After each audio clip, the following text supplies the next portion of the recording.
우리가 반갑습니다. 9월 29일 금요일 말씀 되겠습니다. 성경 말씀은 요한복음 10장 40절에서 42절까지입니다.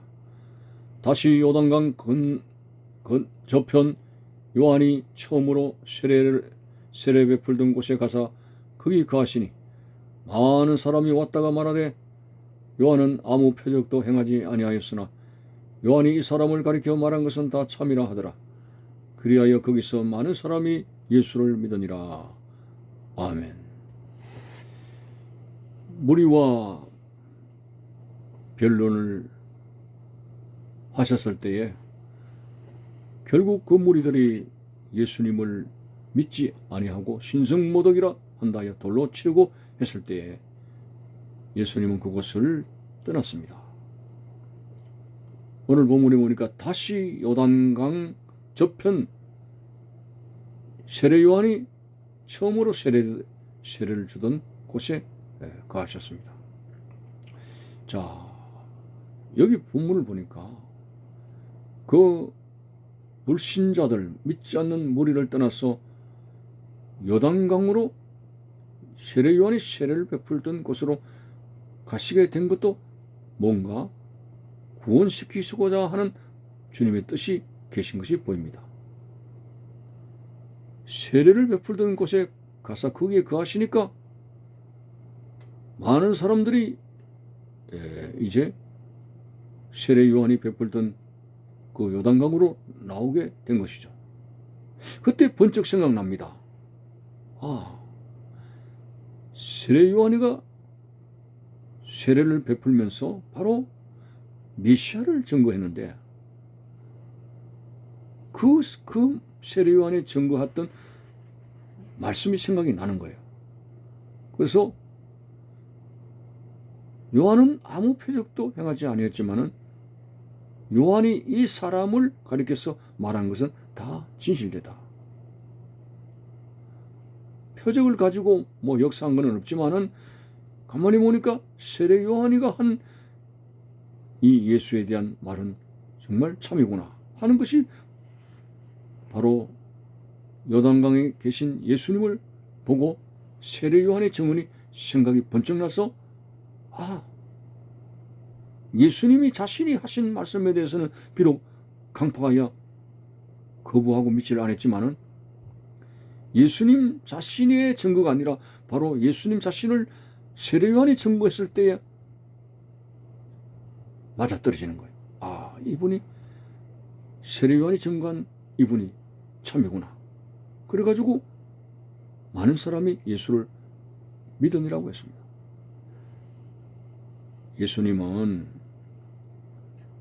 한 생명이라도 더 구원하시려고 하시는 주님의 하나님의 뜨거운 사랑을 보게 됩니다. 예수님에게서요.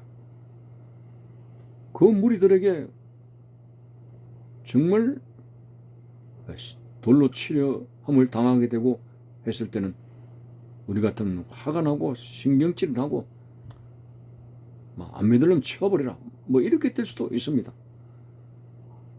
그 돌로 치려고 하는 차를 피해 가시면서도 안타까워 하셨습니다. 그리고 세례 요한의 증언을 생각나도록 하기 위해서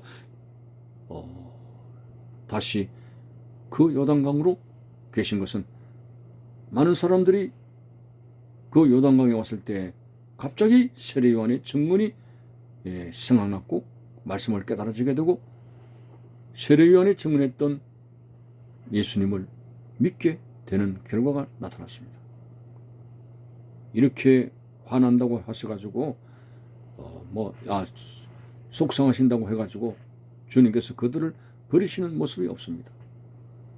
오히려 보아너게라고 하는 별명을 가진 세베대의 아들 야고보 요한을 보면은 어느 마을에 가서 전도하는데 전도가 안 먹혀 들어갔죠. 주여, 하늘에서 불이 떨어져 가지고 이 안 믿는 것들 다 불태워버립시다 라고 했을 때 예수님은 책망했습니다. 바로 이것이 우리의 인간의 어떤 성격입니다. 우리의 호의를 받지 않고 우리의 그 전도의 노력을 거부한 자들 화가 나죠. 썰어버립시다. 요나도 그렇게 한 흔적이 보입니다. 회개하고 큰 물고기 속에서 회개하고 다시 니느웨 성으로 들어가 열심히 전도하고 외쳤는데 그들이 회개하고 교무한 자리에 섰을 때에 요한이 나는 못 되느냐? 멸망을 외치는데 왜 멸망시키지 않습니까?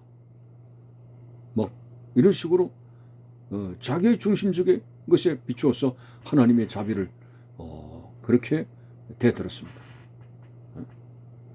자, 이와 같이 오늘 주님을 거부하고 하나님을 대적하는 사람을 하나님이 진노하시는 것밖에 모른다, 이런 생각은 버려야 됩니다.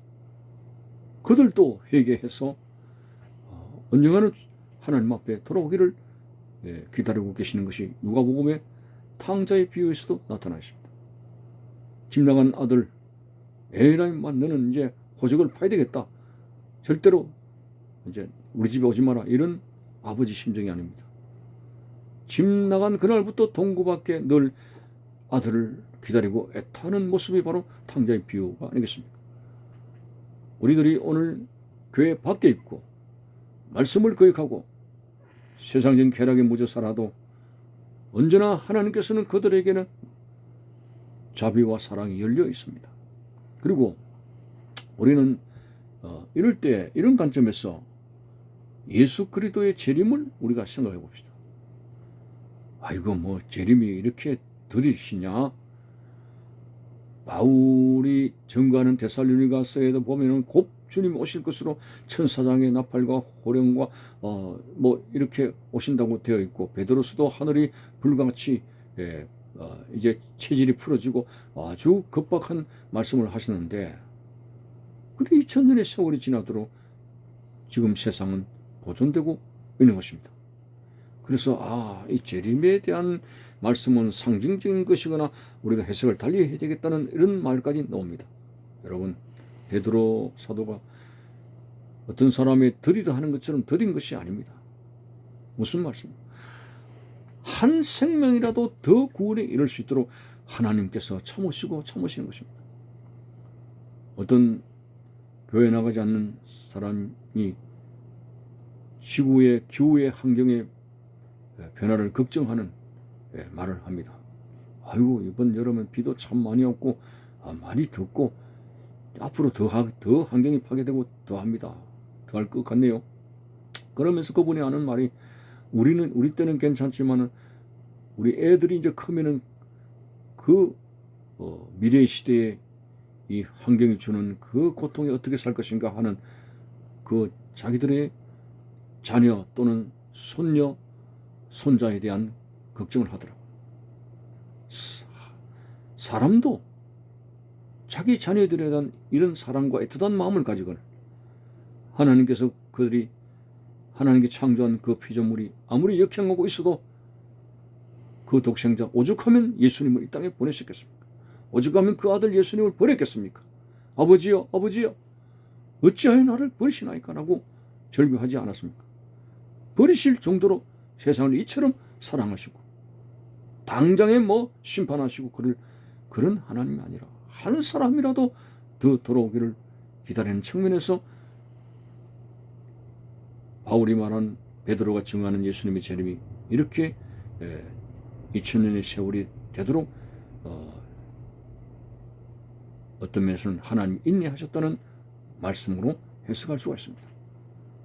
진정 말세의 짐 아래 살고 있는 우리는 이런 하나님 아버지의 사랑에 비추어서 우리의 가족을 전도하고 우리의 이웃을 전도하고 우리의 형제, 자매, 부모, 형제를 전도해서 구원의 문이 닫히기 전에 하나님의 사랑의 자비의 문이 열려 있을 때에 신속하게 주님 앞에 전도해서 큰 구원의 대열에 설 수 있는 보통 일이 아니지 않습니까?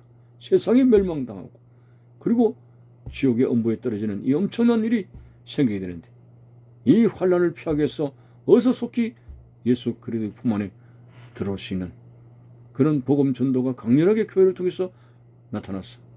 매일같이 회개하여 주께 돌아오는 큰 역사가 나타날 수 있기를 바라는 것입니다. 감사합니다.